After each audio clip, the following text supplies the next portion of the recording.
everyone. This is just a quick introduction to how to use the clinical databases, audit logbooks, and incident reporting system. Just bear in mind some of these modules are still under development. Now, once you log in, you'll see this screen for renew of subscription, but don't worry, you can just click on your name and you will know when your subscription is ending.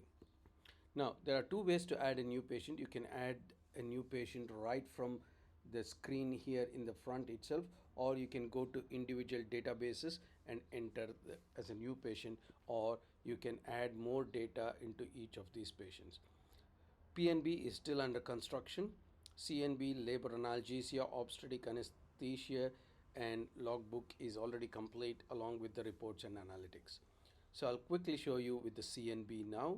So you click on this CNB through this system, or you can enter from there.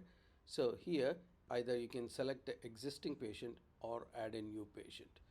Basically, when you add a new patient, you enter the few details here, including the basic demographic, say a demo patient. Okay, you can enter the email ID, it is optional, and patient ID, which is the UR number, which is helped to identify your patient, the gender, the age, the weight, approximate weight if you know, and the height if you know, and all these are optional basis. You can enter either this, you will get a BMI which is calculated. So then you can enter the hospital and click on save. Now when you save this, it becomes as a new patient here.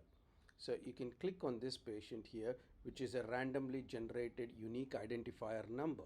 Now if you want to know the name so that it is useful for follow-up, you can click on this icon here, which will give you for you to enter the password so the details are available.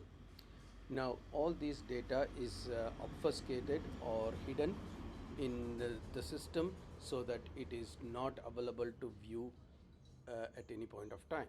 E-consent is optional if it is legally valid in your setup, and you can go to the pre-op section. So as you can see, it goes through the patient journey of pre-op, procedure, PACU, follow-up, and feedback. The minimum data requirement is pre-op, procedure, PACU for data analytics.